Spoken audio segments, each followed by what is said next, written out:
Hello, welcome to iFanboy Pick of the Week, episode 992. My name is Connor Kilpatrick. This is my co-host, Josh Flanagan. Sup? And as soon as I started talking, my nose got really, really itchy, and so I've been fighting the urge to scratch it. Outside or inside? Outside, but it's Okay. just all of a sudden it just started getting itchy as soon as I opened my mouth, and I was like, well, I can't start scratching it. Now I'm thinking about whether if my nose is itchy, and it's not yet, but sideburn is. Yeah. I'm it's hoping moving. that there's a percentage of the listenership that is now feeling itchy. That is pretty good. If you could yawn and see how far we can make that go with the time delay, no less. Welcome to That would be iFanboy pretty good. 2025. It's our 20th year of doing iFanboy, the podcast, and our 25th year doing iFanboy, just the everything else. There isn't really anything else at this point, but there's still a website. It's still there. And that means every week for 25 years, one of us picked the book they like the best. I'm trying desperately not to scratch. And their stack It of sounded comics. like you rewound slightly, I or know. you were that transformer with I'm the having fast to just like talking. clench everything. Let me start that again. That means every week for 25 years, one of us has picked the book they like the best from their stack of comics. We call that book the pick of the week. We're going to talk about that book. We're going to talk about other books from the week. Patron pick, listener mail. It's going to be fun. And there'll be spoilers, so exercise some caution this week. Josh Areno, you had the pick, and yeah, that's good. Oh, that's nice. You're behind the Chiron. They don't call it that anymore. Yeah, So actually, none of us got to see what happened. It's nice. Out of nowhere, this was the 30 book week for me. I wasn't anticipating it; it just happened, and I have to say, not the strongest 30 books I've ever read in my life. They were good books, but on the whole, it wasn't like an awesome week of comics. I did 21. You've got commitment issues, or I do. It depends on which way you want to look at it. And I feel like I had a pretty good week, but I will tell you that a pick was not immediately apparent. Like last week, I think we each had a book that we would have made the pick of the week without thinking. You had a couple of strong contenders. Yeah, there was a lot of good books last week. It was a good week. So the pick of the week is Lazarus Fallen, number 3. I had to think about it, sort of looked over everything, and I really did enjoy a lot of books. There was a couple of others that almost made it, but all right, they say you cannot go home again. But have they gone home again, or are they just continuing to be at home? Either way, this book, because it's the same story. They're still yes, but that's kind of the point, is that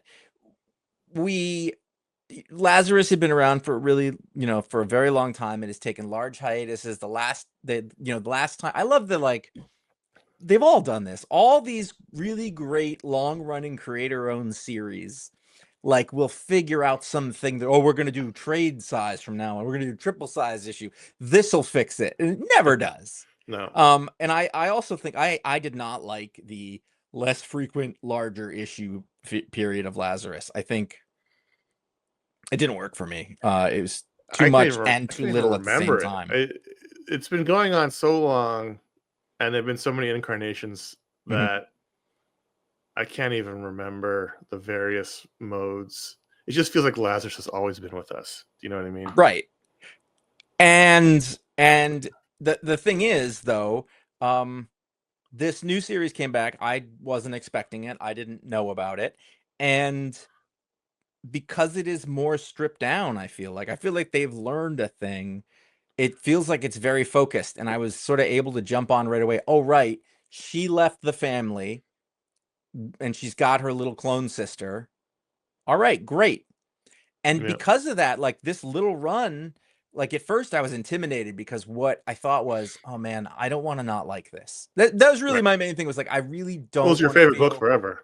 Right. And same thing like when Farmhand comes back, I'd really enjoy the book, and it came back and I was like, ugh, I don't even know what's going on. And I didn't want that. And I was just very happy that this felt familiar and it felt comfortable and it made me happy. And, Greg Rucka and Michael Lark are basically out of mainstream comics. They're doing this, and we didn't get it. Rucka did have the pick week last week with Detective Comics alone. It was a short story in an anthology. That doesn't count. 2 weeks in a row. I hear you, and that's fine. But for the most part, certainly for the last decade plus, a guy who was easily both of our, probably top 3 writer for both of us for forever, is back. And along with, Michael Lark, the Sean Phillips to his Ed Brubaker, and they're great. Like and it's good. It's what I wanted it to be. It is focused. I know what is going on. I am not lost. We're in this new epoch. And it feels like it's supposed to. And I'm totally okay with them finishing it. I think that needs to happen. And it seems like right now, fingers crossed, they're gonna have a nice smooth ride to sort of the end of this thing and get to close it on their own terms. And I'm really happy about that. So I hope so. What? Yes, I'm. Whatever. We've all listen. We've all had the Astro City around. They've done the things. They did the same thing. They were like, we're gonna do 4-issue miniseries. Did even one trade of that come out? I don't know. They were gonna do OGNs, I think, and then they just never. It's a blur, yeah, sir. But so if we're talking about the, so a lot of this is just like, man, I'm just really happy this is back, and it feels right. It hasn't lost a step. In fact, it's better than I think it was when it was sort of longer issues. But straight up clear, not Lazarus, but Forever and her number 8 clone Forever are in France, and they're on the run from her family and apparently the other families too. So her sister's Infinity. There is that makes sense. There is a 4.5 page fight, no dialogue. Just, and I'm positive from everything that I understand is that and I don't think this is Greg Rucka, not a super visual person. He writes the story, he puts the stuff in there, and a lot of this is left to Michael Lark. So to me, I don't know what kind of notes there was, but I'm basically like, Michael Lark is going to do a fight scene with these interesting characters, low to the ground, no superpowers per se. They're very, durable, we'll say. It's an 8-page fight scene. What? Yeah, okay. I was actually just counting from the last time I saw a word balloon when I did it. But either way, and then there's this cool sort of reveal that Infinity sort of comes up with, and I was like, what is that? Have I known about it? And then they very deftly explain, like, did you know you could do that? No. Okay, great. That is new to all of us. It's like a little thing that you don't notice until you've read 9 million comic books. And they just very smoothly explain a thing to us so that we are not here wondering what the hell just happened. That it's just those little things. And then the other part of the story is, God, I can't remember the name of the family. But the head of the family, Hawk, they're the Hawks. Which one? The Forever's family, Carlisle. The head of Carlisle, like, he's such an incredible bastard. Mm-hmm. And here you just really see what a bastard he is. He takes his daughter to go to this place where she has taken her boyfriend. He's put her boyfriend into indentured servitude being a scientist. And then on top of that, he takes that guy's ex-girlfriend who he left to be with his daughter and makes them all hang out together. And then they're supposed to be giving him a cure for getting old or sick, whatever it is. They've had that for a while. They're young. They're younger than everyone else's families, but they I guess it's not working. So I don't remember. It's been so long. So they're gonna inject the Carlisle guy, and at the last second, he's like, "Nah, do her." And so he makes the ex-boyfriend like inject and he's just in case it was poisoned because they all hate him, right? But I think that they were gonna poison him. But then at the same time, he looks at them and he goes, "You know why I did that? I wasn't worried. I just want you to know I have power over you." And I was like, "Fuck!" Like, it's just really strong writing. It would work in any medium, but you've got Michael Lark doing it, and just the fact that this is a thing and it's working. I'm like, there was a real anxiety that it was gonna suck. Or just not connect, not hit in the same way. Your favorite band comes out with a new album after a really long time. I'm like, oh, this is. It doesn't even have to be incredible. It just has to be what it is, and I'm super happy with it. But I thought this was a great issue. Yeah, I mean, the first issue of this book came out in 2013, so we've been reading the Lazarus off and on for 12 years. So I think that helps because it's so ingrained in my brain. If this was a book that had only been out for like 5 years or less and had taken a long break, I think I would have been totally lost. But having loved this book for so long, and it obviously hasn't come out the entire time for 12 years, but it started 12 years ago. I don't necessarily remember all the little details and all the different relationships, but I know enough from my storage unit in the back of my brain from this book that I still really enjoy it, and Michael Lark is still really incredible. The world looks a certain way. Like this just wouldn't work with the other artists because it looks the way Michael Lark draws it. He draws a fully realized world, characters, vehicles, places. They're all over the globe, and it's just a wonderful comic. I mean, I was behind. I read 2 and 3 together this week, so it was very that'd be helpful. Yeah, because 2 came out when I was not on the show. I just haven't read those books yet. But, like one of the things in the past that they used to do is he would put in a huge amount of back matter, sort of explaining everything, and I never read it all because I was like, I want the text of the thing for the most part. So they've kind of cut that out because who needs it at this point? But he does talk a little in this one in the back about the invisibility power and how they came up with it. And I thought it was actually a really interesting bit of craft about how they were, deciding, well, we don't want it to look like Sue Storm. How do we do it? They had to come up with an original and organic way of showing it. And they talked about the process and how it works. And he's like, I think it worked great. And I was like, it does work great. He was actually really true. He said comics like the one place you can't do invisibility really well. I really liked that too, because these are things that we think about, we talk about sometimes, but the comics has, I remember when I was writing comics, aspirationally for a while, you'll think of things every once in a while, like in a script sense, and then realize there's no way to show that, like what happens between panels, and you have to, roll with it. And that's the storytelling part. But yeah, I'm glad. I don't remember. There was a time when I knew how many issues this is supposed to go until the end, but I don't anymore. It's either 24 or 12 or something like that. But I feel like it's not too many. Like it's a 12 situation, and he was on 8 or 9 by the time they put out 1. I'm just glad that they'll finally get to wrap it up the way they wanted to. I'm glad that it never fully went away. I'm glad that they stuck with it. I hope that when it's all said and done, Rucka and Lark as well get to do more stuff, because we haven't seen Lark do anything else but Lazarus for a long time. I don't think. Rucka, as you said, was pretty much gone from most comics. He showed up when he showed up again last week at Detective. It was a surprise because he hasn't been doing hardly anything. So is he still writing novels? I don't even know. I don't know. He had that sci-fi comic that was coming out sporadically for Image. That the something. I don't remember what it's called. I can see it. It was great. I really liked it. We were really liking it, but other than that, he wasn't really doing a ton. So he must be doing something. But I hope he once this giant monkey's off their back, and it's not that this is a burden, but they've been doing this for 12 years. Yeah, trying desperately to tell their story. Hopefully that opens them up to do more things, because they're really 2 of my favorite comic creators. Yeah, and they fit together so well. Yep. For sure. So that's a pick. There's no reserve about it. But I just had to sort of do the math in my head to get there. And I'm happy about it. Hellboy. Did you read B.P.R.D? Yep. Hellboy. I'm sorry. Hellboy and the B.P.R.D. Professor Harvey is gone #1. Yeah, there's not #1, but yes.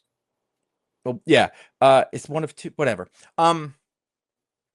The thing is, as I was reading this, I was remembering a certain point not long ago where Mike Mignola stopped. He was like, "Oh, I'm going to kill Hellboy," and you thought, "Oh, I guess that's it. That's the end of this." And then slowly he'd do a couple things. Oh, Hellboy 1956, Hellboy whatever. And now I feel like and they all kind of look the same. They all look like his Hellboy. And now it's like the gloves are out. They're like, you know what? I'm just going to do Hellboy stories that I want to from any time. There's no ongoing continuity. This artist, Giuseppe Manunta, doesn't really look like any of the Hellboy artists. Dave Stewart's not coloring it. It's not in that style, but it's a Hellboy story. I like that a lot. I mean, we love the style. Yes. And so many great artists have come out of that style, but I love the way this looked. It had a painted look to it. It was softer. Hellboy looked like Hellboy, but also different. It was good. Like people would and people would emulate how Mignola, laid out a page and just all of it, and that's gone in a good way. Like, let's just tell stories in all the ways that we want to, and there's no baggage of a overarching thing. I finished that arc, so now we can just go and tell stories, and it is really starting to feel a lot like Usagi Yojimbo for me. It's just we can dip in and we can have a little story, and it's great and it's familiar, and it's just like it's a little of what comics used to be. Yeah. Just here's a little story, it's gonna look how it looks. What I like about the Hellboy books is it had me Googling if Nasser Madonna was a real thing, because he based so much of his stuff on real myths and legends and things. Yeah. And so I thought, I wonder if this statue thing is real, and it's not. But clearly, it's obviously not, because there's only the part where they showed it, and I was like, oh, is this a real thing? And then later on, it breaks open and a demon comes out, so clearly not a real thing. But you never know, because he just spends his time going through different cultures, mythologies to find stories for Hellboy, and it could have been or thinks of them, and also for a long time it would be like story by Mike Mignola, and then somebody else would really be writing. He would just be like, it's like this, and then they do it, but he's writing this, it's awesome. This is his story, and it was good. And when I also say it's fun, and Hellboy is a lot like Usagi Yojimbo. Like, to me, like it's gonna be what it is. It's not gonna reinvent itself, but you're just gonna enjoy it consistently every time, and just that familiarity, that sort of subtle craft that is just smooth, is really satisfying. Again, in this thing where every week, we read a million comics, like, nope, this person does what they do and they do it great. But it was also leading me to think about the idea that, like, there was a while where you could name a whole lot of people who were doing their own creator comics for a very long time, and there are not a lot of them left. So there's Stan Sakai, there's Mike Mignola. What do you mean? Like it's creator owned, it goes through Dark Horse, but like a long, everyone that Image is doing it. No, like long. That's what means. You mean a long running? You mean a long 20 years, 30. Like, it's their thing. It's their life's work. So you've got Sakai, you've got Eric Mike Larson. Mignola. Well, and that was my other name, but like, when's the last time you saw Savage Dragon issue? It comes out regularly. We just don't read it. Yeah, we just don't read it. I feel like I don't even notice it in the folders, but no, that's good. That's fine. I want it to be. I thought maybe it wasn't there anymore, but like, for a long time there was a bunch of them, and there was Lapham with his what's the name of that one? Stray Bullets. There was a lot, but there aren't many, because this comics economy as it exists now, and the way that it doesn't lend itself to this anymore. So it's a special thing, and I hate to think it was going to be going away forever, but it feels like Savage Dragons 278 comes out in October. I mean, maybe Criminal. I think you could say it's obviously not as long running as the other ones, but like literally this week a new hardcover came out, new Criminal hardcover. So that's sort of that's close. But in a lot of those cases, see, the other thing is, like, all the ones that I'm thinking of are one person. Now, Mignola used to draw it; he doesn't anymore. It's fine, but they're all writer artists who sort of had that one thing. Terry Moore did it for 15 years or whatever. It's probably the only way you can really do it, right? Because you don't have to worry about paying anybody else. Yeah, if you want to take the loss on for your art, then you take the loss on for your art. But it's harder to ask other people to do that. Yeah, or you pay, or you've had a bunch of movies, and even though they didn't do great, they probably helped. But and it's funny because like a lot of things, once they go into movies or whatever, that becomes the leading thing. But Hellboy is always going to be a comic book to me. There was a question, I think it was last week, which was like, what kinds of things reignited you or sort of set you back on your path of loving comics, and Hellboy was one of those for me, for sure. One of the creators sent me a crud load of Hellboy trades, and I just read all of them and got caught up on everything, and then on B.P.R.D, and it just became like, oh, this is a part of my regular comics diet, and we're better off for it. Those are your favorite books. Yeah, I loved the sequence in here where I don't know, he goes into whatever the statue is, And he Right. meets the woman who's the likeness of the statue, and she's like, "Come to me, Hellboy," and he's like, "No." She says, "Kneel before me, Hellboy." It's like, "Yeah, I'm not doing that." Like, it's just every entreaty she had, he was just like a very Hellboy in his response. Like, "Yeah, no, I'm good." And the thing is, like we were talking about consistent, Hellboy is so consistent. This is him in everything. Huh? Yeah. Nah. I don't need Hellboy to learn lessons or grow Nope. or change. Exactly. Like And that's, like the Hellboy 50s. should be the constant thing that around him everything swirls. And Yep. the people, the supporting cast and whoever can all, he needs to stay Hellboy, and he has. And he died, so he did through his whole existence. And he's I really want non-plus to mean the opposite of what it means. He's plussed, but he's just always so sanguine about what is happening. That is the one word thing that sounds exactly the opposite of what it is. Like it should, Yes. non-plus should be like I sanguine. am mostly unable to use it because non-plussed is like, I'm not plussed. Yes, that's how it sounds. No, he's plussed. Like none we of it need makes to have sense. a vote and switch it. Yes. I really like it. it. Look at it. It's so like the art's great. Yeah, the art's wonderful. So good. Yeah.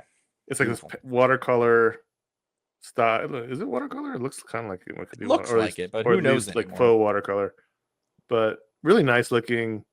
There's been a lot. I feel like I don't know. I haven't really keeping track. It feels like there's been a lot more Hellboy out lately.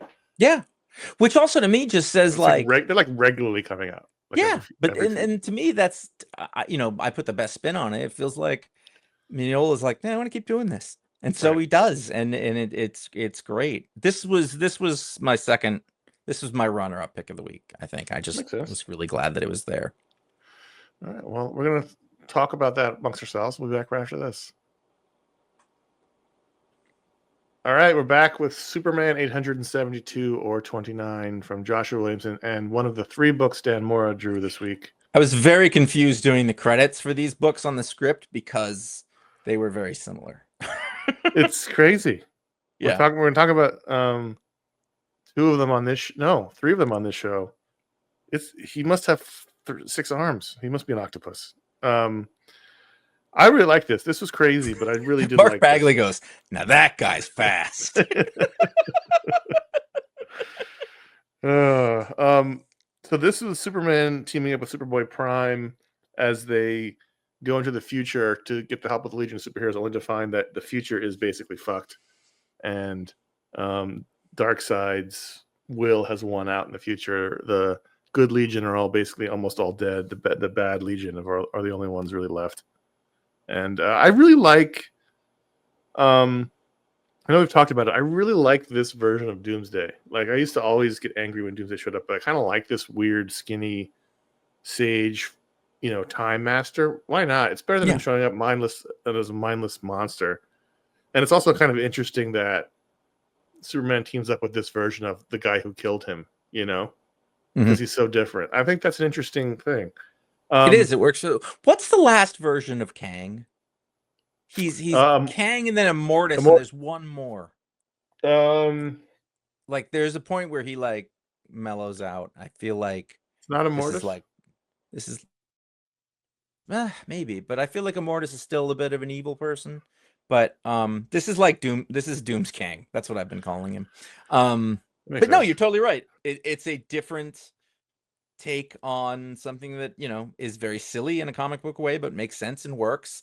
You don't really know what his motive is, and you're constantly sort of on the back foot with that character because you're like, all right, he seems to be. Wait a minute, this is Doomsday, but it's also a Doomsday who's been through all the shit. This week we had our Booksplode come out for the Avengers in the Veracity Trap, and that was a book about comic book characters finding out they're comic book characters, and so here we have Superboy Prime, who is a comic book character who knows he's a comic book character. A, talking to us, and Superman constantly going, "Who are you talking to?" And B, punching through his panels to break reality.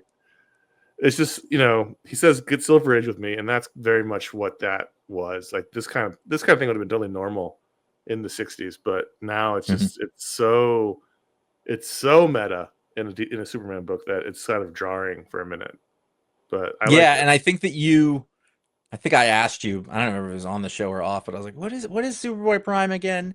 And like a page and it was like, oh, right. He knows that he's in a comic book, and that helped me, because otherwise I would have been a little lost at the beginning.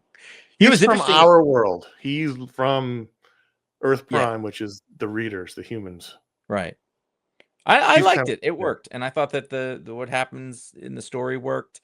I don't love. I think at the end of the last one, you're like Legion. I was like, Legion. But in this, this kind of story, I don't know if this has been told. You get out there and Legion's just like, no, we're fucked up. It's right. pretty bad. And then you had Starman make an appearance. And I hadn't thought about this version of Starman in a very long time. The one from the JSA book, that was probably the last time you saw him. Yeah, and I was coming back, and it's like, right, great costume on that guy, like with the stars. It was just a really fun grouping of the surviving Legionnaires, Starman, the two Superboys. There's a bunch of Brainiacs from different, I guess, multiverses, but then things aren't as they seem. The one thing I had forgotten about was from that All-In special where they sent Booster Gold through that rift in time. And then everyone promptly forgot he existed. I forgot that people forgot he existed. So here they're like, "Who is this Booster Gold?" I really like Gary from Weird Science. Yeah, who? Your son? Who's this Gary you keep going on about? I really like that Superman was like, "Listen, I'm really sorry. I have no idea who you are." Like, he understood that he should know. He wasn't like doubting him. Right. But like, it's Superman in the middle of all that shit, dealing with an awkward social situation. This is awkward. Totally I don't know who you are. I'm not gonna lie to you.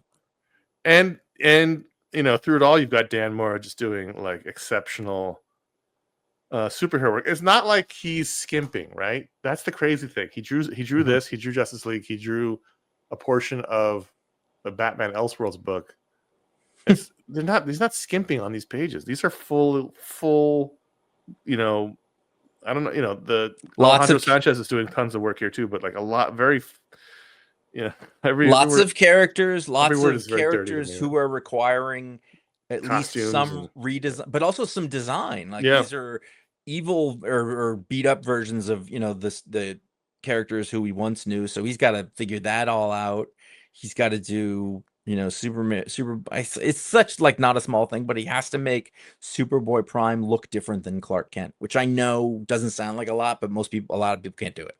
Yeah, and the environments are fully realized. They have a texture, they have a feel. Booster Gold has to look like he's been through shit and is like a little emaciated. Yeah. And look at that Booster Gold page when they reveal him. He's all skinny and he's got the ragged long hair and his posture is bad. And then at the same time, he's chained up by these like glowing chains with a big Omega symbol glowing on the wall behind him. Like, that's thoughtful in about 19 different ways. Yeah, and look at it. He's got the crazy eyes in panel 3 on that page. It's just, and then I went back to the Starman page. Like, that's a terrific drawing as well. When we first see Starman just sort of sitting with his back against the wall and like the 10,000-yard stare. Like, you don't need any dialogue to know that he's fucked up.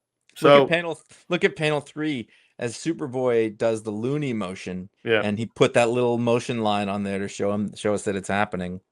He's just so good, and strike while the iron's hot. If you can do 2.5, like Kirby did it. If you can do 2.5 comics in a month, Kirby had his quota was 15 pages a week, right? But he was penciling. Yeah, he only. Had people inking it, but so they could be relatively rough.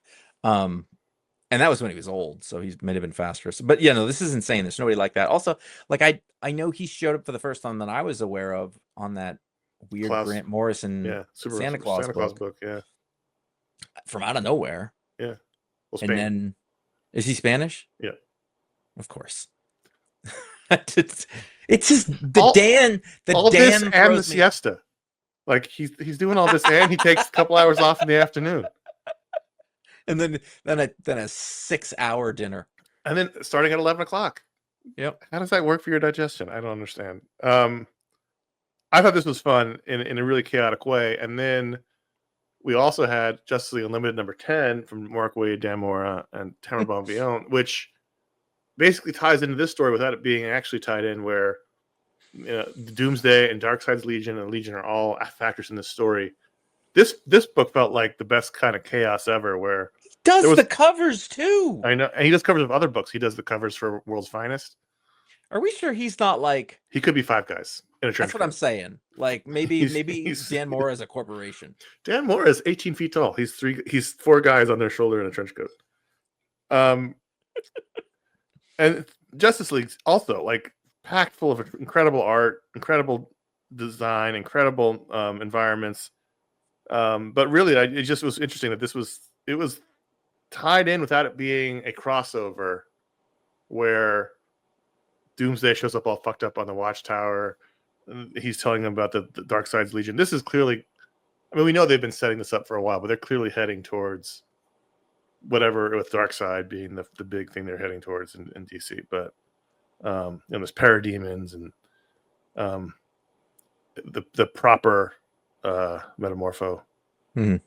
This was just a really chaotic but awesome issue, and I'm in for this Darkseid thing. Like let's figure that out. Let's fix that. Yeah. So, sorry, I was looking for a picture of Dan Mora to see that if he existed. He's young. He's not going to look this young for long. No. Whatever picture you're looking at took place before he started drawing all those comics. It's weird because he's actually drawing with 2 hands. That's what he does. He's like a drummer. Ambidextrous. Mm-hmm. Well, it was fun. If you're reading one or the other, it may make sense if you're out there to check out both, because the Justice League and Superman books seem to be leading the main charge towards whatever they're doing with Darkseid. It seems to be. So they're linked in a way, but they're not crossing over, but they're linked. So that's interesting. We're gonna take a quick break. We'll be back right after this. All right, we're back, and the Runaways are back. This is a week for me of familiar things coming back. Right. In some cases, in all cases, that I did not expect. I thought, well, it was a wonderful thing and it's gone now. Rainbow Roll is back on Runaways for, it was just 4 issues, right? I think something like that. Not the a old lot. one? I don't remember. This was this 6. new. Okay. This is 6, I think. So she's doing these issues of, sort of unfinished group of the Runaways who are where they were left at the end of that last series. And they it's 5. It's 5 issues. Yeah, the sort of unifying event that made it possible to bring them back is, of course, Emperor Doom. And so they have their Doombot. Oh, God, I love that Doombot. I love that Doombot so much, and how she manages to make his seeming incongruities make sense. And she actually did it in here, because it's just like, well, why is he taking care of them if he is still totally into Doom? And by the way, my favorite panel maybe of the whole week was Doombot watching Doom on TV, like, yes, Doom. Yeah. He's like a big fan. But he said, no, my job is to take care of, things. Right. And now I'm taking care of you. You're my charge. And they're like, don't you care about it? He's like, no, I have to do the thing, but yeah. And I just, as I was reading it, and again, we got Rainbow Roll art by Roberta Ingranata and the familiar Elena Casagrande, D Cunniffe on colors, and Travis Lamb doing letters. I'm just reading, I'm like, man, she really knows these characters better than anyone. She's great at these characters. And then I was like, Brian Vaughan. I was like, right, there was Brian Vaughan. But she owns them. I could read this forever. It's really I've been reading this. I didn't read the last series. I read the first issue of the last series. So I'm slightly confused, only because it's very much a continuation of the last series. But probably Jib's the one who's going to be confusing you. But I think the thing is, I know the characters, the original characters enough.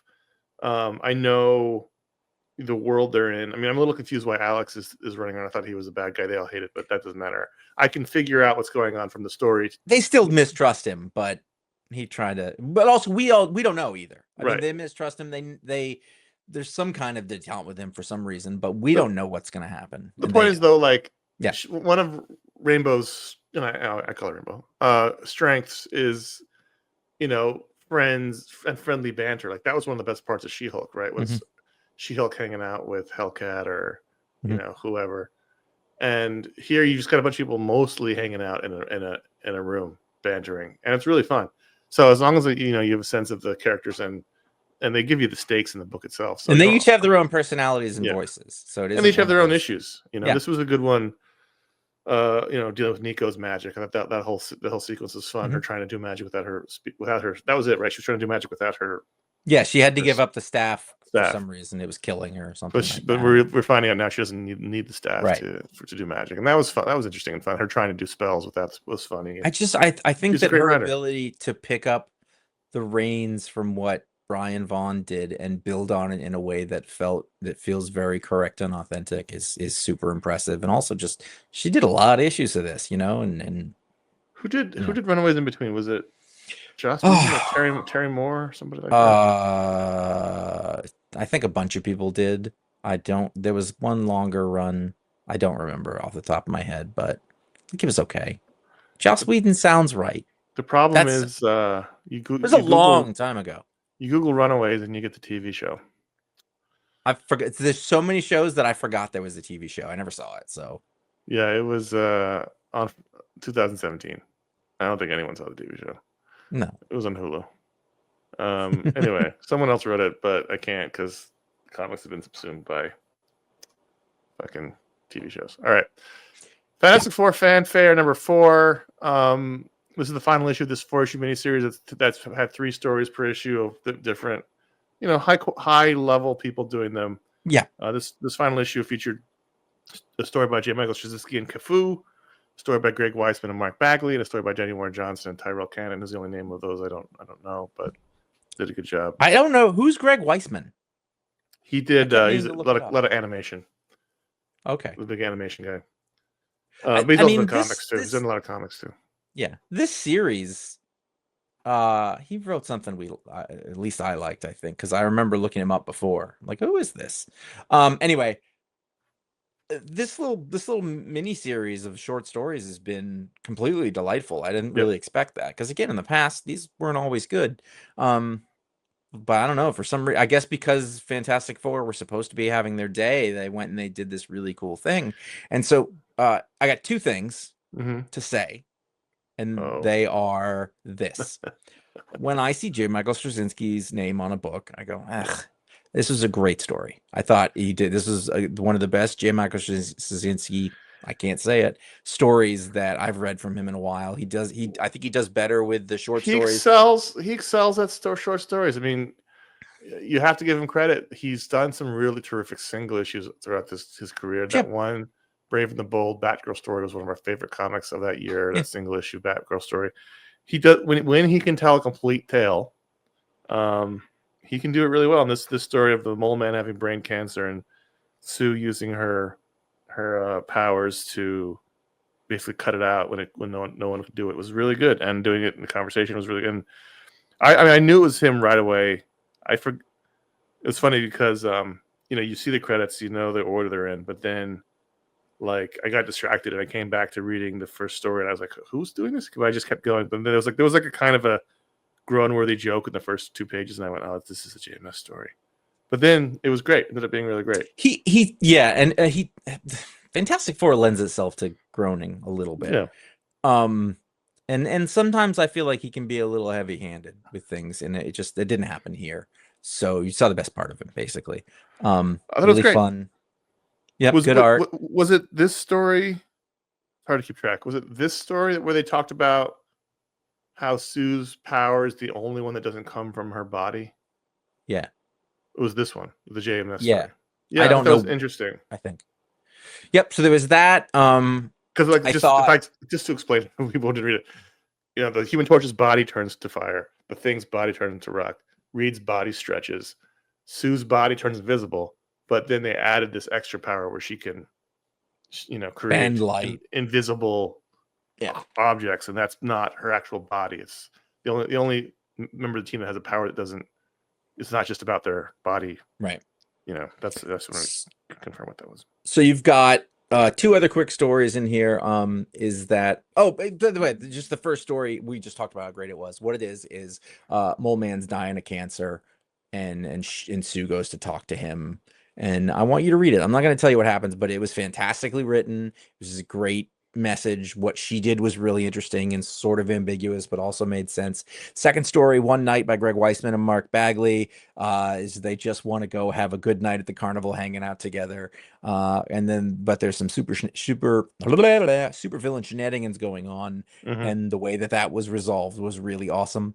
And then I think it's a flashback, you think, because she's pregnant in that one. Yeah, I mean, these have all been, sort of sure, right, all over the place. And then finally, I do have to mention something. Yeah. All right. There's a lot of talk about funnel cake in the second story because they're at a carnival and they're building up funnel cake really big. Yeah.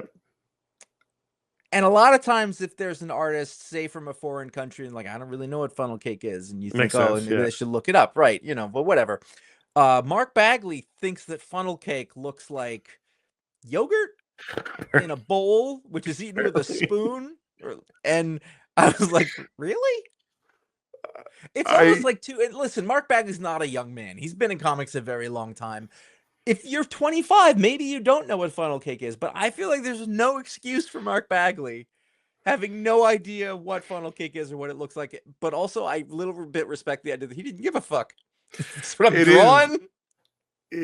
I honestly, I have to admit, I totally glossed over it until you mentioned it, but it is. I mean, you texted me about it before the show. It made me look up funnel cake to make sure I wasn't out of my mind. They are basically eating yogurt out of a bowl. That is what.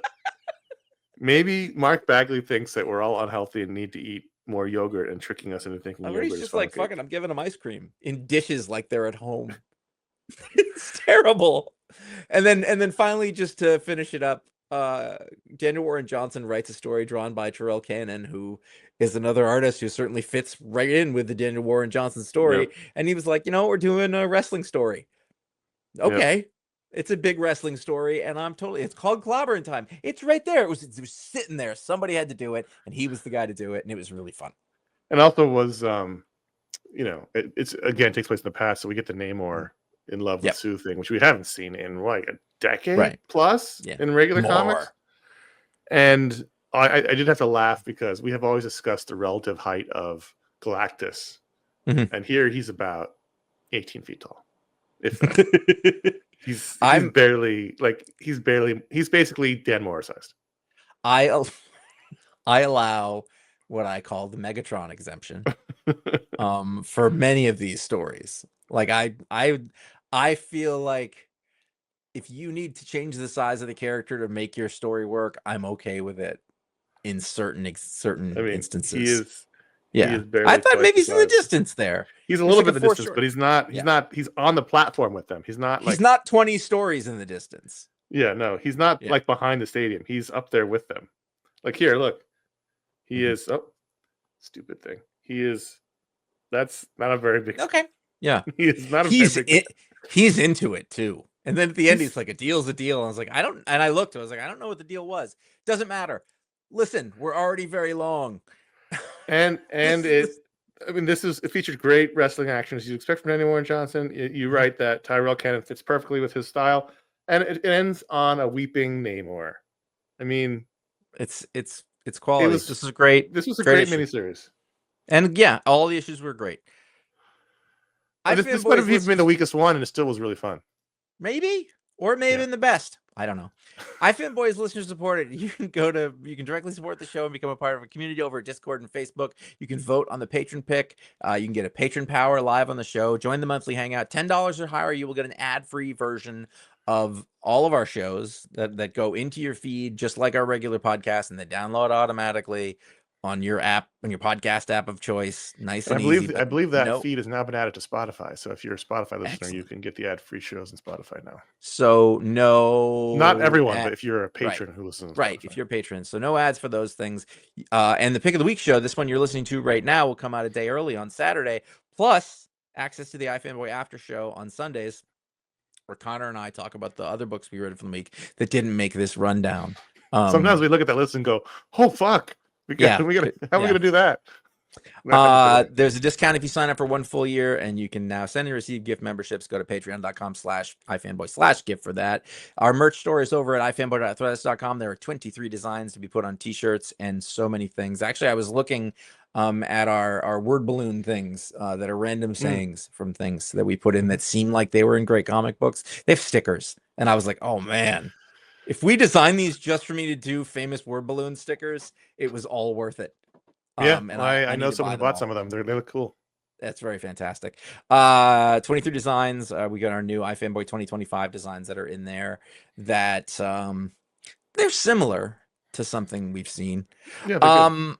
Yeah, iFanboy.com/support is a PayPal link. You can do a direct donation there if that's what you would like to do. All of this is optional. We appreciate everybody who does it. Listen, if it's up to me, you're all doing it. But I don't have time for the billionaire joke. But the show is free as it is, and that will remain so. iFanboy.com/Amazon has a general shopping link for buying things on Amazon, which is everything that you might need. It doesn't cost you anything. It gives us a kickback on it. It's pretty great. Use it if you so choose. Thank you. If everyone who listened was a patron or bought a shirt, we could be up to our ears in funnel cake. It could be real all kinds funnel of cake? funnel cake, fake funnel cake, real funnel cake, all kinds of funnel cake. I will tell you, I grew up with fried dough, not funnel cake. They're pretty much the same, but not quite the same. They're not a yogurt. I'll tell you that much. You're right. In no instance, bookshop.org is a I like a local bookstore aggregator, and where so we'll put those on the website for the books that we talk about on Booksplode, for example, or wherever else. They don't do issues, so that's it. Huck, Big Bad World #4. This is the wrong credits, but that's okay. I can roll with that because it's Mark Miller and Raphael Albuquerque. It's all on the screen. I'm looking. I had to cover my face or I look at it the whole time. This started and I was like, I remember I like this, and then I kind of was like, oh, I do like this. This issue broke my heart in the way that it's supposed to. Yeah. I was so look at the cover. Yeah.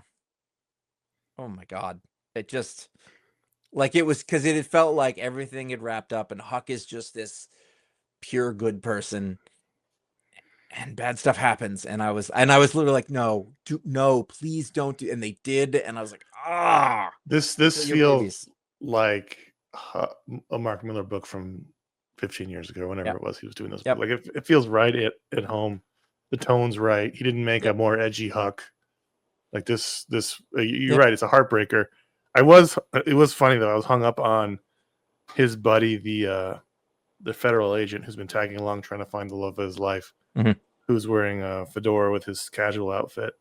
And I chalk this up to we don't live in hat culture anymore, right? There was a rules for hat wearing, and one of them is when you walk inside, you take your hat off. And number 2, for sure, is when you sit down at the table, you're definitely not wearing it. But this dude's sitting at a dinner table with his fedora on, and I was like, "There's no way that would happen." Especially if he's trying to court this woman. He's just having a bad hair day. Just rude. It's his true love. What are you gonna do? This is great. This was really great, and I think there's one more issue. I think or 2, something like that. I can't imagine they won't be coming back with another miniseries of this, but who knows? Hopefully, people bought it. But this was. You're right. Like once you realize what's about to happens, you just go, "Oh shit!" It's terrible. Mr. Terrific Year 1, #4. I really enjoyed. Al Letson is the artist. Valentin Delandro is Al Letson is the writer. Valentin Delandro is the artist. As the cover says, "Enter the Batman." So they, in the olden days, you put Batman in the issue or Wolverine on the Marvel side and boost your sales, but that doesn't happen anymore. But they still do it. But this was actually it does, but it's like 8. Yeah, this was the best issue of this mini so far, which I've been enjoying. But it allowed first of all, Michael Holt's on a bit of a tear right now because he was in the movie and everyone loved him. But it allowed you to get the full facet of Mr. Terrific. So Bruce Wayne, there's a whole problem where this bomb goes off in Gotham, and it is radiation bomb, but it's the kind of radiation that's not bad for people unless it's in like incredibly high doses, and that's what the problem is.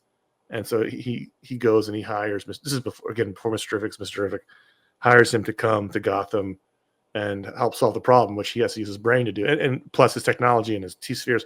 it just felt like this is why Mr. Terrific's so awesome. You know, like we got to see all the aspects of what makes him unique and fun and interesting, and while he's also dealing with all the problems he's been dealing with the entire time. This was a great issue, great single issue. Got some Lex Luthor in there. It was really fun. I really enjoyed it. All right, so those are the books we wanted to talk about. Oh no, no, there's no, more. my friend.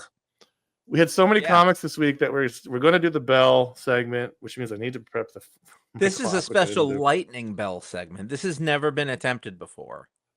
Lightning bell segment. Well, right.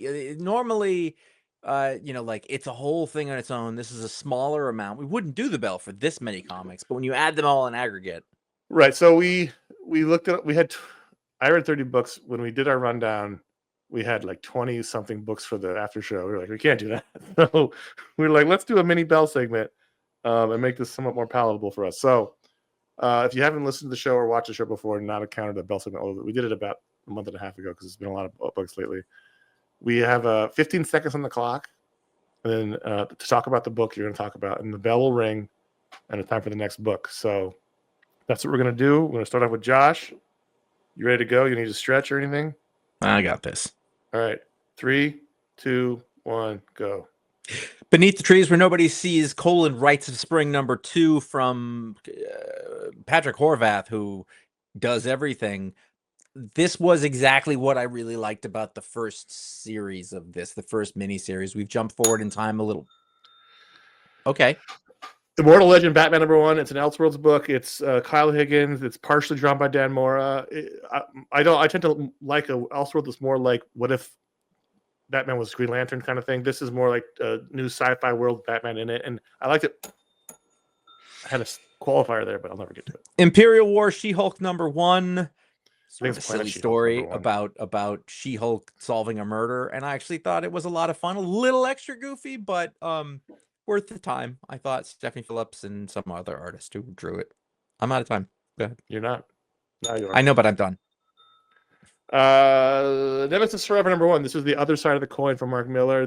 Nemesis was the book he did where it was like, what if Batman was the Joker? Basically, the smartest, most capable guy in the world is the psychopath, and he's back and he's killing lots of people. I bought it because Mateo Scalera drew it. The Avengers $7.95. I might be good. I might be all right with this. This whole like King Arthur's court thing and the guy who may or may not be Kang, but really seems a lot like Kang. Whatever. I'm not into it. Yeah. The Man Who Dreamt the Impossible, a tribute to Jack Kirby, from Image Comics. This was the weirdest fucking thing. That was my review. This shit's weird. What is this? But I kind of liked it. But I kind of like. I mean, Stan Lee was the villain. Yeah, there was no. I mean, no. Yeah, he was not. It took like it was a. I'm just gonna go past. It's a fictionalized story of Jack Kirby living in an old folks home with a bunch of other comic book luminaries like Wally Wood and people like that, Steve Ditko. And then there's a demon, and the demon is Stan Lee. None of these people, some of their names. Jack Kirby is Jack King. There was no ambiguity. The other guys were the actual names. There was no ambiguity. Well, they used their first names only. Yeah. No, I think at the end, whatever. At the end, they showed who everybody was and who they were meant to be. But yeah, anyway, point being, it was though, that like weird. Even for me, I was like, that's a little harsh on Stan. And I know there's a little much. Okay, ready? Yep. 3, 2, 1, go. Void Rivals #22. I am losing the thread on anything that doesn't have to do with a big giant transforming robot. They're having a fight between the two people who are the same, and I don't know which one's which, and I don't know what they're doing. But they're coming together now. Whatever. I'm 1,000% lost on when they have their stupid masks on. Ultimate Spider-Man 20. At this point, I think I'm just waiting for this book to end. The shine is completely off of this stuff. I don't care. I did not like this issue. I didn't like this issue. I don't really like when Dave Messina draws it. I don't like when they sit around talking the entire issue with Harry and I went way past my time. Sorry, I was not looking at the clock. This is the worst bell segment ever. News from the Fallout. I didn't prepare. Go. News from the Fallout #3. What I'm going to tell you now is that I literally couldn't tell you what happened in this book right now, but I really liked it. It's such a weird book, and I love the tone, and I love what it looks like, and I love that it's not like anything else, and it's just like a couple of guys doing a thing. Finally, West Coast Avengers number 10, the final issue of the series that we couldn't ever give up, but now we have to because it's over. I thought it wrapped up pretty well. I do think a statue for Ultron's going a little bit far considering all the people he's murdered, but it's pretty big too. Yeah, it ended. It's over. I'll miss it. I will. I was like, oh. But it was a good ending. Those books we're going to talk about at patreon.com/iFanboy. Every patron can vote to add a book to the rundown. This week, it was a 1 vote win again. I think last week was also 1 vote. The winner was Universal Monsters, The Invisible Man #1 from James Tynion IV, Danny, Brad Simpson, and who knows who the fuck lettered it, because it didn't say in the book we had, in the copy we had. Published by Image Comics and Skybound Entertainment, and also, I guess, Universal. This is actually, before we get into the book, I'm not going to go too long on this, but can we get some justice for the letterer? In the time we've been doing iFanboy, we got justice for the colorist, because the colorist used to not be on the cover. They were like buried in the credits. The colorist wasn't considered like an integral part of the creative team. It was the writer, artist, and inker. And some other people. Yeah, that's exactly. And then in the time we've been doing the iFanboy, the people lobbied for the colors. The colors is an important part of the art. Coloring got much more intensive. Colors are now on the cover. We got one person left in the creative team. Can we put them on the fucking cover, at least in the credits? All right, let's talk about this book. That's my little rant is over. I don't know. I don't know the story of the Invisible Man. Most of the thing I know about the Invisible Man, I know, but I've never seen the movies or read most of it or whatever. Was it Jules Verne, something like that? No. Either way, I mostly know it from League of Extraordinary Gentlemen. And so right away at the very beginning, in his like sort of smoking jacket, sitting around, I was like, so is this just the League of Extraordinary Gentlemen version? Well, the other way around. H.G. Wells. H.G. Wells. There you go. I knew it was. I couldn't come up with it, but League was doing the book. This is the book. I get that. So if this is the same thing, then fine. I just was kind of thinking a little bit of like, well, how much of this is Tynion writing it, and how much of it is just what existed? So I guess my first overarching thought is that I was under the impression that these books would be somewhat reinvention, but it doesn't feel like it, and I don't know that that's okay. So that was a false impression. It was. So I guess the Frankenstein book took place in between. Black Lagoon one was sort of a reinvention. The Frankenstein book took place during the movie, like to the side. But that was unusual for the others. But it was still in the movie. It was the story of the movie. Yeah. The Lagoon one was a modern. And the first Dracula one was different. Dracula one was pretty. I don't even remember what the Dracula was. But this is just like the origin of the Invisible Man, which I think is the canon version, as far as but I don't know. I don't know, and I actually made a point that I want to start reading all these classics. I want to definitely read the Invisible Man and Frankenstein, all this stuff. But I thought the art, to me, the story was Danny. I think the art was amazing. I loved the way this looked. I thought it was really well drawn. I've seen Danny do stuff before. But here she's doing just an incredible job. Do we know it's a she? Yeah, very moody. Okay. Very, it's a bunch of like, I guess turn of the century scientists and people having dinners, and there's not a lot going on here, but there's just some wonderful shots. Victorian, I believe. Yeah, it's probably Victorian. I don't know. Doesn't say what year it is. It looks like England around. Yeah. End of the 1800s is my guess. And the thing is, like, Frankenstein's monster is a monster, but is misunderstood. The creature from the Black Lagoon is basically good. The mummy is a mixed bag. The Invisible Man's an asshole and a villain, like straight up. So this is interesting. He's a sociopath, a psychopath, whatever you want to call it. Clearly, in this story, at least, and in the League of Extraordinary Gentlemen, which leads me to believe the H.G. Wells version is also that way. I think it's an inherently interesting and scary concept. I think this is well done enough that I'll probably read the entire thing. It's only 4 issues. I'll probably just read the whole thing. If nothing for the art's wonderful. I thought that I'm this later, but I wasn't going to read it, just because I haven't really been reading most of these and whatever. But I thought that the depiction of this character's psychosis and sort of writing a bad guy and that amoral nature of the character was really, really well done. Yep. And again, like when I'm saying, like, I want to be able to give Tinian credit for all of that, but I'm not sure because it also just felt like right. We don't know if it's just adaptation. It felt like or an what. adaptation is what it did. But in terms of sort of making a comic book out of it and sort of really getting inside the head of a truly awful person, I thought this, like, in sort of justifying why they're terrible and understanding where they're coming from, I thought it was really well done. In fact, as I got to the end, it ended, and I was like, no, this is a bad play. It really felt like I wanted more because Right. we left off too early, which is what a serialized publication is supposed to do. So that's not a knock. So that's a good thing. And the art was great. It very much was like I'm reading the same character from Alan Moore. So I don't know if it would be a good idea or a bad idea to get further away from that, but it definitely. Well, it just shows you that Alan Moore took the character from the book exactly because that's what. Yeah, but even like visually, this sort of laconic way of sitting at the table and smoking, like it's the same. But I don't know if that's a problem. I just noticed it. So it was giving me a hard time of sort of telling what the work was that was being done here, or the type of, I suppose. There's some really great variant covers here. Yeah, I mean, I don't know if I have much more to say than I think the idea of a invisible rat is much scarier than an invisible psychopath. But I think this was compelling. I thought it was a good read. I thought it was. I mean, I've read all of these Universal books. I don't think I finished Dracula, but have you liked them more than Frankenstein not? was awesome. The Mummy I didn't really like.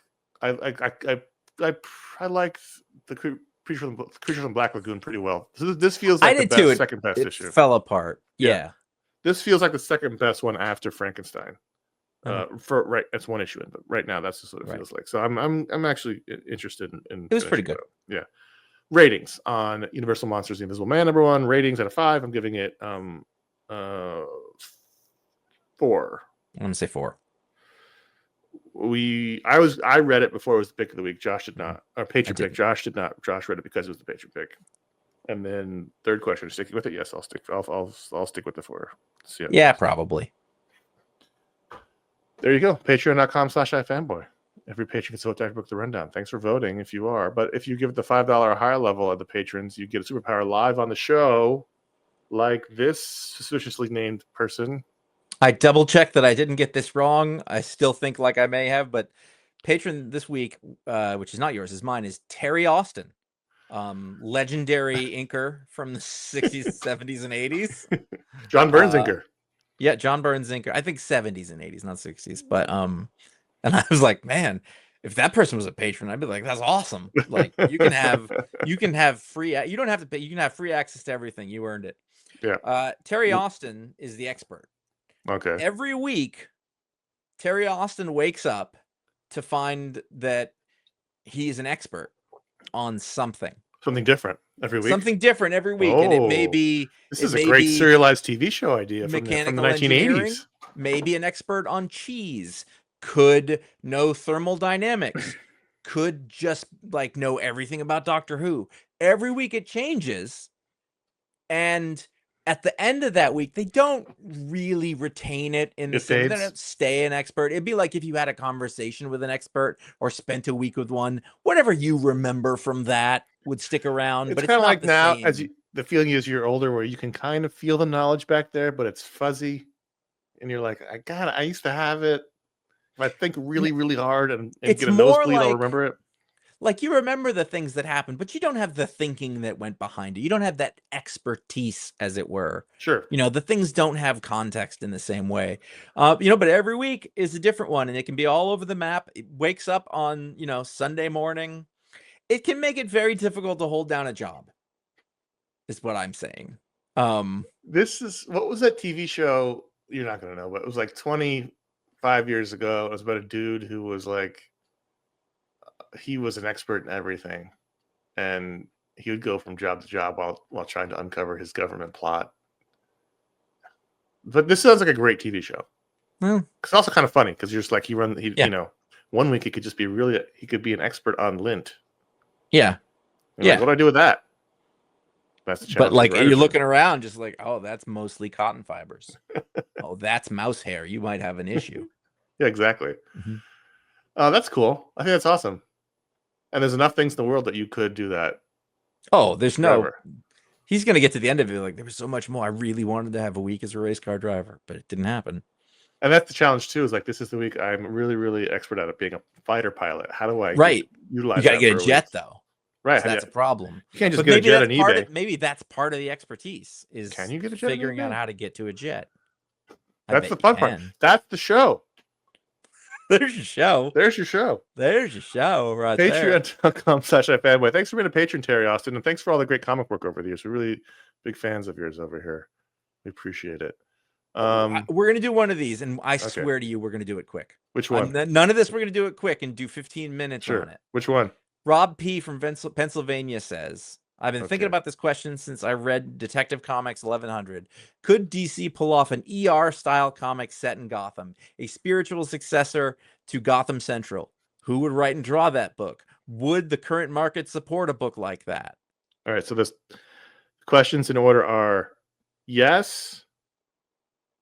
And the same question, yes. Rucka and Bueno, no. I don't think it has to be Rucka, but I couldn't tell you who it was. Well, why not? He worked in a hospital. Oh, well, there you go. He was I mean, it would totally. It would have been a good idea during Pitmania, but it would have been great. And you're right. He just wrote that story, so he would be the person to draw it. He would bring a level of authenticity, and this is not just because he wrote Gotham Central, but he was an EMT, which is why that story felt so authentic. I would 100% have him, or at least ask him to do it. Yeah. I think Bueno did a great job. I would ask Bueno to draw it. I would just take that team from last week's story. Yeah. But never in a million years would this book succeed in the market. That's correct. That's correct. Gotham Central didn't even succeed, and that was about cops. And it was as good a comic book as was made since the year 2000. And it featured Rucka and Brubaker, who were hot as hot could be on other Batman comics at the time, and Michael Lark, an all-time Hall of Famer artist. I mean, you couldn't ask for a better creative team. And the two guys were writing Batman and Detective, and the book had to claw to, was it 30 issues or something like that? It's 4 books. 40. It was 4 trades. Yeah. Which sounds like a lot, but ultimately, it was kind of like, once the crossover sort of inserting themselves into the run. Once the crossover starts, that's it. That said, that book would be amazing. We would love it. We'd be one of the 10 people who would love it. Regular hospital show done at a high level, but there's superpowers and all sorts of stuff going on, and what that means. There've been books like that, but not in Batman. We had Damage Control on the Marvel side about like the people who had to fix things up after the big battles, and again Gotham Central. But like, there's a book out of Dark Horse. Sometime I'm sure there was in the indie last books 5 like years. this. Yeah, that was like there was like a magic hospital. Yep, and it was done just like a real. It was actually pretty good, but it didn't go anywhere. It's a great idea. I mean, there's tons of drama to be had there. It's a good pitch you just brought up. I think you kind of gave it away, Rob. Yeah, I mean, the drama is great. The ideas you can really explore. Like, are there different specialties in a thing like the DCU? Are you special? Do you have to have a doctor who specializes in magic? And how do those? See, I wouldn't cosmic do that radiation. It would be like somebody like they've got to make it up. They went to regular medical school, and then they've got to. Like, God, how do we deal with a laser burn? We don't know how to do that, I mean, they have to figure that stuff out. Like the things you have to learn about are different in a DCU hospital than just a regular one. Even the Pit. Right away, though, you said magic, and I was like, no, keep that out. No, I don't mean a magic doctor. I mean, like, I know you get magic injuries. So how do you deal with that? I know. I just don't want those in the book.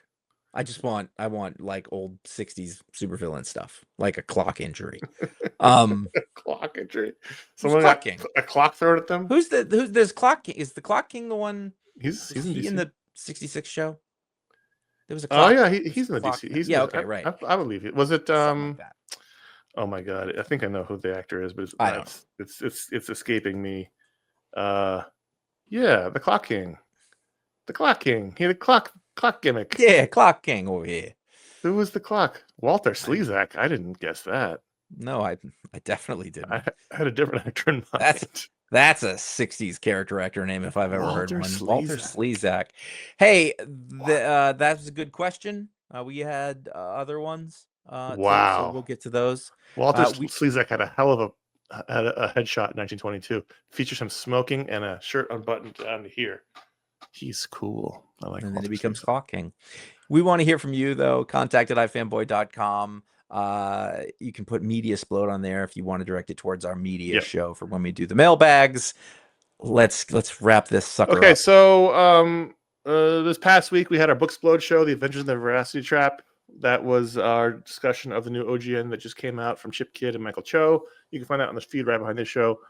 A couple weeks ago we had our Media Explode show on the Gilded Age and our summer mailbag. And then you go further back, you find our Fantastic Four show, you find our Superman show, you find our Talk Explode interview with Chris Condon. All those are behind us on the feed. I wasn't ready to drop Superman off the list. That was all it was. No, I don't want to. I wasn't ready. I'm looking forward to watching it again. We're about, by the time you hear this show, basically be at September. So we'll have a bunch of September shows ready to go for you, including our September Media Explode, in which we will unveil our top 10 movies of all time, not collectively, but individually. And then in 8 weeks is Pick Week 1000. That's right. Oh my gosh, we're not ready. We'll be streaming the show live October 24th at 6 p.m. Pacific, 9 p.m. Eastern on youtube.com/iFanboy. That's my birthday. We'll talk about the pick of the week and the patron pick, and then we'll spend the rest of the time, 3 hours plus usually, answering your emails. So that means you're an important part of the show. We can't do without you. So send in your emails to contact@ifanboy.com. Put 1000 in the subject line. Many of you have already done that. Thank you. Usually we say the sooner you get the email in, the better, but I think because of our special guests, we're going to be moving the emails around. That's right. We have special guests. We have 6 confirmed guests as of this recording. We have a couple more we're waiting to hear from. It's going to be a fun time. It's going to be a chaotic time, to be honest with you. The show's already usually chaos, but this one's going to be doubly chaotic. We're just going to let it fly because this is the thousands. We're just going to let it go as wherever it goes. But we can't do this show without you. It'll be a short one. So make sure you send your email in. It can be about comics. It can be about television. It can be about movies. It can be about our lives. It can be about college. It can be about whatever you want, whatever you ever wanted to ask. Again, we won't necessarily answer it, but you can ask it. And, the more emails, the better. So please. There's definitely things we won't answer. 100%, but you can ask it.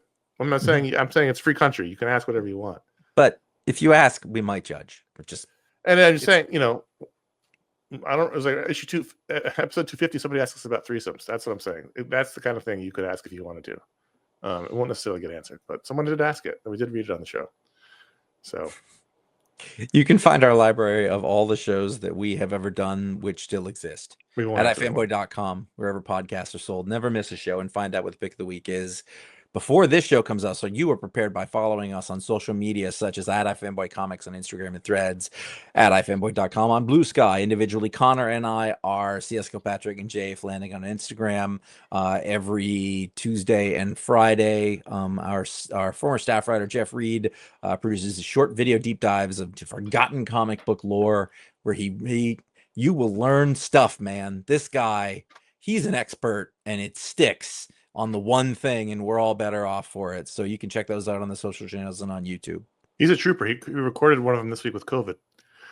Jesus. Please consider writing a review or leaving a star rating on Apple Podcasts, Spotify, wherever you get your podcasts. If you're listening on Pocket Cast, you have to be subscribed to the show and listen to a few episodes before you can do so. But we appreciate you if you do. That's how you can help the show. If you can't, be a patron or buy merch.